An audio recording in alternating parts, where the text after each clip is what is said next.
اعوذ باللہ من الشیطان الرجیم بسم اللہ الرحمن الرحیم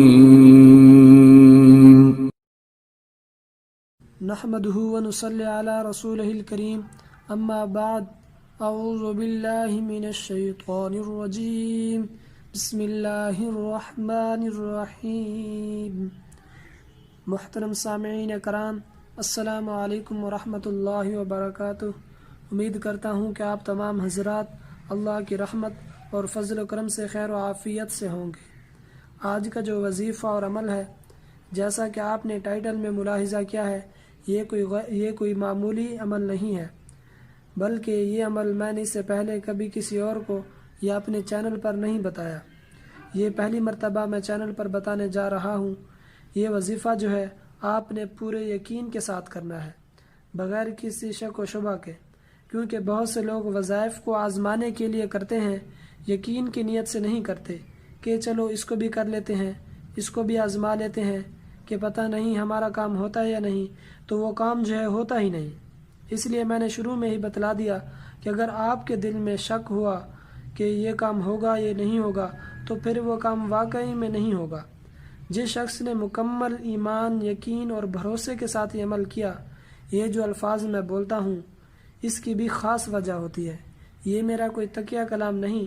جس نے مکمل یقین اور ایمان کے ساتھ آج کا یہ عمل کر لیا، یہ جو ہے کن فیکون والی نماز کہلاتی ہے، یعنی کن ہو جا فیکون اور وہ ہو جاتی ہے، یعنی کہ ایسی نماز ہے، یہ ایسی نماز ہے کہ زندگی میں اگر ایک بار آپ نے کسی اہم حاجت کے لیے، یا کوئی رنج ہے یا کسی کا ڈر ہے یا خوف ہے، یا ان تمام چیزوں سے نجات پانے کے لیے اور اپنی حاجتوں کو قبول کرانے کے لیے اگر آپ نے یہ نماز پڑھ لی، تو یقین کریں ایک رات بھی نہیں گزرے گی کہ اللہ تعالیٰ وہ قبول فرما لیں گے۔ رات بھی نہیں کیا بلکہ سجدے سے سر اٹھائیں گے، اللہ تعالیٰ غیب سے آپ کی مدد فرما دیں گے۔ اس لیے میں یہ بتا رہا ہوں کہ جتنی بھی میری مائیں ہیں، بہنیں ہیں اور بھائی ہیں اور دوست احباب سن رہے ہیں، یہ بہت ہی خاص عمل ہے، بلکہ یہ عمل جو ہے محنت والا ہے اور انتہائی آزمودہ عمل ہے۔ یہ نماز کا جو عمل ہے میں آپ کو پوری تفصیل سے ٹھہر کر بتاؤں گا، کیونکہ یہ عمل ایسا ہے کہ اگر آپ نے یہ عمل کیا تو آپ کو کسی اور وظیفے یا عمل کی ضرورت نہیں پڑے گی۔ تو جو عمل ہے میں وہ یہاں پر لکھ بھی دیتا ہوں اور سمجھا بھی دیتا ہوں۔ اس سے پہلے اگر آپ ہمارے چینل موضوعاتی وظائف پر نئے ہیں تو ہمارے چینل کو سبسکرائب کر لیں اور بیل آئیکن کو پریس کر کے آل کر دیں، تاکہ آپ کو ہماری مزید آنے والی مختلف وظائف کے متعلق ویڈیوز ملتی رہیں۔ اچھا جی، آپ نے جو ہے یہ عمل جمعہ کی رات کو کرنا ہے۔ اب بہت سے لوگ یہ سوال کریں گے کہ کیا یہ عمل لازمی جمعہ کی رات کو ہی کرنا ہے، کسی اور رات کو بھی کر سکتے ہیں؟ نہیں، یہ عمل جو ہے یہ جمعہ کی رات کا مخصوص عمل ہے۔ جمعہ کی رات کو آپ نے غسل کرنا ہے، پاک کپڑے پہننے ہیں، ٹھیک ہے نا، یہ سب ضروری ہے۔ اس کے بعد آپ نے 4 رکعت نفل نماز پڑھنی ہے۔ اچھا، 4 رکعت نفل نماز جو آپ نے پڑھنی ہے وہ میں یہاں تفصیل سے آپ کو سمجھا دیتا ہوں۔ یہ نماز آپ نے پہلے کبھی نہیں سنی ہوگی۔ اچھا جی، جو میں نے آپ سے 4 رکعت نماز کا ذکر کیا تھا وہ کچھ اس طرح سے پڑھنی ہے کہ آپ نے 4 رکعت نماز نفل کی نیت کرنی ہے، یعنی کہ قضاء حاجت کی، یا اللہ میں اس نماز کی نیت کرتا ہوں، یعنی قضاء حاجت کی نیت کرتا ہوں۔ تو کرنا کیا ہے کہ آپ نے پہلی رکعت میں سورہ فاتحہ پڑھنی ہے، سورہ فاتحہ،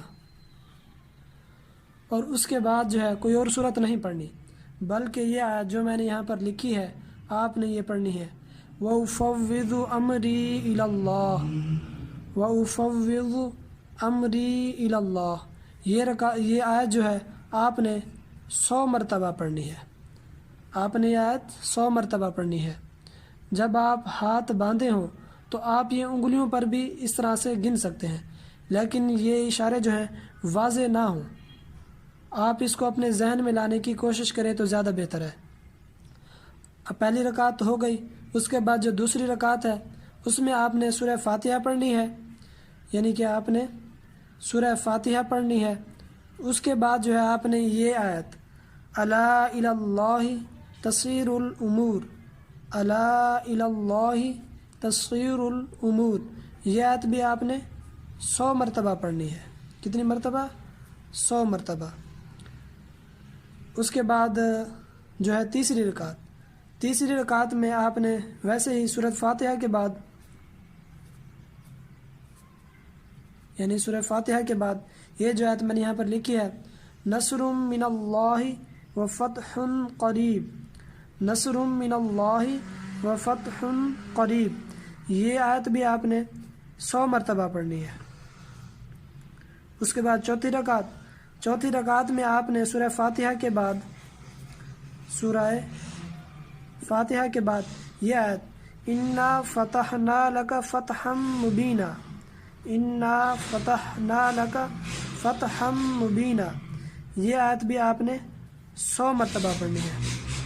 باقی رکوع سجود وغیرہ یا اتحیات جو ہے آپ نے جیسے پڑھتے ہیں ویسے ہی پڑھنے ہیں، لیکن یہ بات آپ نے ذہن میں رکھنی ہے کہ آپ نے سورہ فاتحہ کے بعد کوئی اور سورت نہیں پڑھنی، بلکہ آپ نے جو ہے یہ آیتیں 100 مرتبہ پڑھنی ہے، اور جو ہے آپ کی توجہ مکمل ہو، آپ کی توجہ بچوں پر نہ ہو بلکہ خاموشی ہو، توجہ کے ساتھ آپ نے پڑھنی ہے، کیونکہ یہ تعداد اگر آگے پیچھے ہو گئی تو پھر اس کا جو اثر ہے وہ باقی نہیں رہے گا، اس لیے جو ہے آپ نے مکمل توجہ کے ساتھ پڑھنی ہے، یہ تعداد آگے پیچھے نہ ہو۔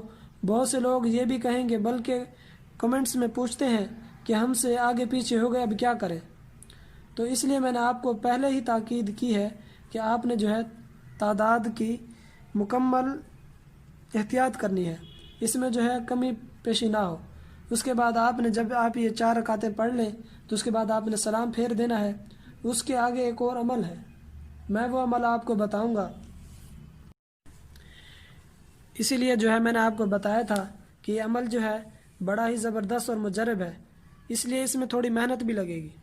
یہ دعائیں جو ہے میں یہاں پر لکھ دیتا ہوں، آپ نے سلام پھیرنے کے بعد یہ دعا جو ہے 100 مرتبہ، یعنی اس کی ایک تسبیح پڑھنی ہے، اور آپ نے مصلی سے اٹھنا نہیں ہے، آپ جیسے ہی نماز پڑھیں اس کے بعد مصلی پر بیٹھے رہیں، اور یہ نماز جو میں یہاں پر لکھ رہا ہوں آپ نے یہ پڑھنی ہے۔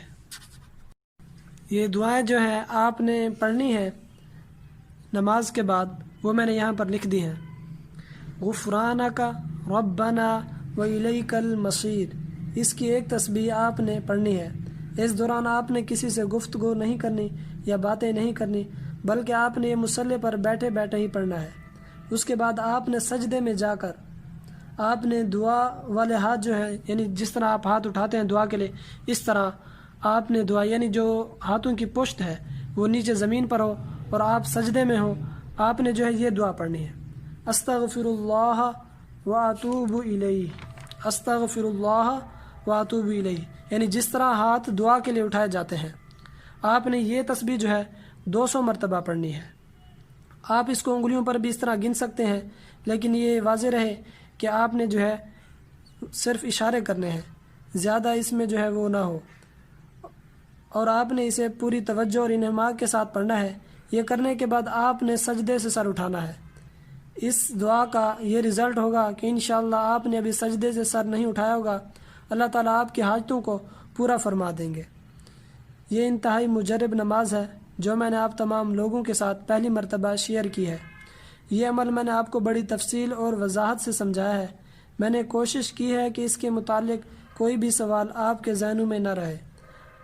آج میرے تمام بہن اور بھائی جو بھی یہ میری ویڈیو سن رہے ہیں ان سے درخواست ہے کہ جن لوگوں کی جو حاجتیں ہیں آج وہ یہ عمل لازمی کریں، بغیر کسی شک و شبہ کے کریں۔ انشاءاللہ العزیز میں یقین کے ساتھ کہتا ہوں کہ اس کی جائز حاجتیں اللہ تعالیٰ پوری فرما دیں گے۔ آج میں آپ سے دل سے درخواست کرتا ہوں کہ آپ روزانہ جو ہے واٹس ایپ استعمال کرتے ہیں یا فیس بک استعمال کرتے ہیں یا ٹویٹر یوز کرتے ہیں، آپ جو بھی یوز کرتے ہیں آج اس کو زیادہ سے زیادہ شیئر کریں، اور کومنٹس کے ذریعے اپنے سوال و جواب سے ضرور آگاہ کریں، اور جو ہے اس کو زیادہ سے زیادہ شیئر کریں تاکہ آپ کو بھی صدقہ جاریہ کا ثواب ملتا رہے۔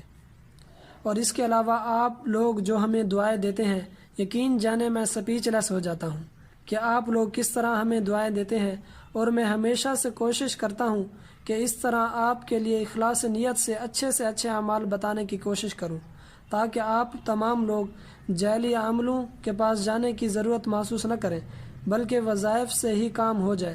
اور میں آپ کے دل میں ہمیشہ کے لیے یہ بات بٹھانا چاہتا ہوں کہ آپ یہ عمل خود بھی کر سکتے ہیں، کسی کے پاس جانے کی آپ کو ضرورت نہیں ہے۔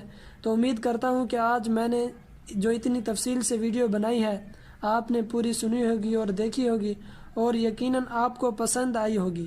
اللہ رب العزت سے دعا ہے کہ وہ تمام مسلمانوں کو ہر قسم کی پریشانی سے محفوظ رکھے اور ہمارے ایمان و اعمال کو سلامت رکھے۔